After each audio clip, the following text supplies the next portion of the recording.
Hello আসসালামু আলাইকুম। আমি নুসরাত জাহান ইচ্ছা। আজকে আমি তোমাদের সাথে শেয়ার করব text alignment, text direction and cell margins in MS Word Bangla. আজকে আমি তোমাদের সাথে শেয়ার করবো কীভাবে আমরা এমএস ওয়ার্ডের মধ্যে টেক্সট অ্যালাইনমেন্ট, টেক্সট ডিরেকশন এবং সেল মার্জিন ব্যবহার করতে পারি। তো কাজটা করার জন্য এটা মিনিমাইজ করার পরে আমার বিষয়টা করার জন্য আমার টেবিলের মধ্যে কাজটা রাখলে কিন্তু এই দুইটা টেবিল টুলস নামে দুইটা মেনু আসে, আবার বাইরে কাজটা রাখলে নাই। এখন আমাদের এখান থেকে বিষয়টা করার জন্য আমরা লেআউটে যাই, আসার পরে অ্যালাইনমেন্ট। তো এই বিষয়টা আমরা করার জন্য কী করব, এই বিষয়টা করার জন্য আমি ধরো বিষয়টা পুরোটা সিলেক্ট করার পর আমি ধরো হাইটটা বাড়িয়ে দিই। ব্যাস আমি ধরো রোয়ের হাইটটা বাড়াইলাম।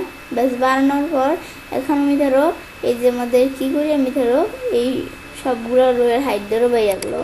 ব্যাস বাড়ার পরে এখন আমরা আমাদের এখান থেকে কি করব, এই বিষয়টা করব।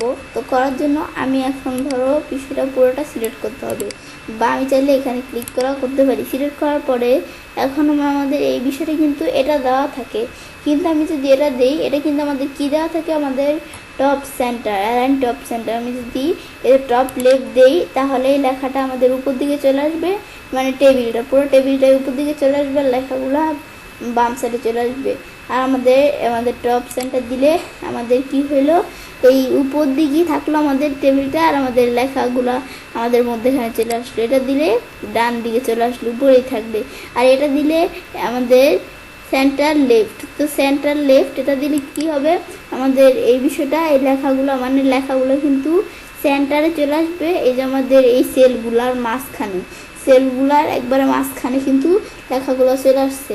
আসার পর আমাদের এখানে লেফট সাইডে লেখাগুলো এদিকে এসে পড়ছে। আর এটা দিলে আমাদের সেন্টার, আমাদের অ্যালাইন সেন্টার।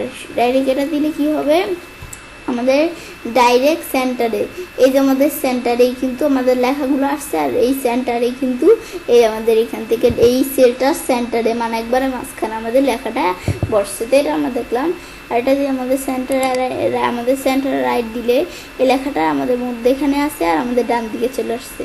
আর এটা দিলে আমাদের বটম লেফট দিলে লেখাগুলো নিচ দিকে চলে আসছে, আর বাম পাশে চলে আসছে। এই বটম সেন্টার যদি দিই তাহলে এই লেখাগুলো বা আমাদের নিচ দিকে চলে আসছে, সেলের নিচ দিকে চলে আসছে প্রত্যেকটা লেখার, আমাদের এখান থেকে মধ্যখানে চলে আসছে। এটা দিলে আমাদের তো নিচ দিকে লেখাগুলো আছে, আমাদের ডান পাশে চলে আসছে। এখন আবার আমাদের ধরো কোনটা, এটাই ধরো দেওয়া থাকলো। তো এই বিষয়টা দেখলাম। পরে টেক্সট ডিরেকশন, তো এটা আমরা এখানে কি এভাবে ডিরেকশন দিলে এই টেক্সট কিন্তু এই যে এরকম হয়ে গেল। আবার এটা দিলে টেক্সট এরকম দেখাচ্ছে, এটা দিই আবার টেক্সট আগের মতো চলে আসলো। তো এগুলো করতে পারি। এটা দিলে এরকম, এটা দিলে এরকম, এই বিষয়গুলো আবার এটা দিলে আগের মতো হয়ে গেল। ব্যাস পরে সেল মার্জিন, তো সেলের কতটুকু সাইজ দিব সেটা আমরা সেল করতে পারি।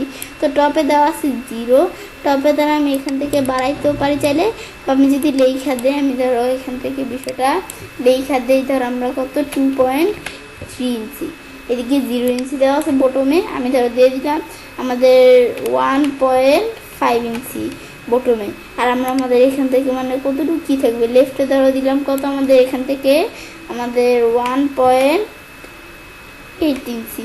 ব্যাস এখানে আমি ধরো এই লাইটটা দিয়ে আমরা 2.7 ইঞ্চি ব্যাস দেওয়ার পর এখন আমি ধরো ওকে দিলে কিন্তু এখন এটা আমাদের এটা কী বলতেছে, এত বেশি দেওয়া যাবে না।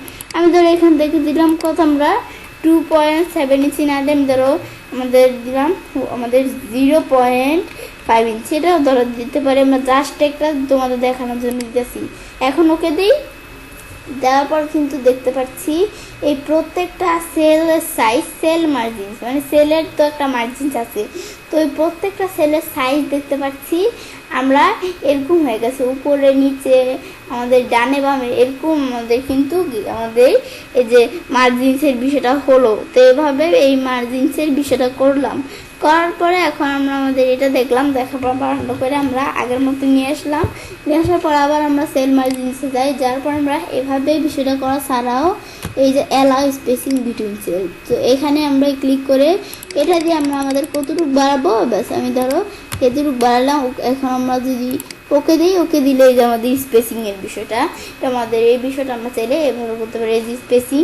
আবার আমাদের এখান থেকে আমরা যদি সেল মার্জিন চাচ্ছি, আমরা যদি এখন আমাদের আবার বাড়িয়ে দিই, আরও বাড়িয়ে দিই, ব্যাস বাড়াই দিলাম, ওকে দিই, এই যে আরও বেড়ে গেল বিষয়টা। তো এটা করতে পারি সেল মার্জিনসের মধ্যে।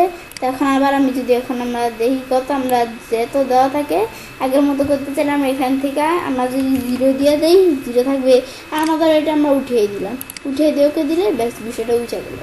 আমাদের এটা দেখাতে পারি। তো এখানে গিয়ে এই বিষয়গুলো আমরা করতে পারি। ব্যাস আজকে ভিডিওতে আমি তোমাদের সাথে কী শেয়ার করলাম, কীভাবে আমরা MS ওয়ার্ডের মধ্যে কীভাবে আমরা আমাদের টেক্সট অ্যালাইনমেন্ট, টেক্সট ডিরেকশন এবং সেল মার্জিন ব্যবহার করতে পারি। তো এই বিষয়টা করার পর এবং সেল কাজটা করতে পারি এবং খুব সহজে MS ওয়ার্ডের মধ্যে টেক্সট অ্যালাইনমেন্ট, টেক্সট ডিরেকশন এবং আমাদের সেল মার্জিন ব্যবহার করতে পারি। ফ্রেন্ডস, আমার আজকের এই ভিডিওটি যদি তোমাদের ভালো লেগে থাকে তাহলে চ্যানেলটি সাবস্ক্রাইব, লাইক, কমেন্ট এবং সবার সাথে শেয়ার করবে।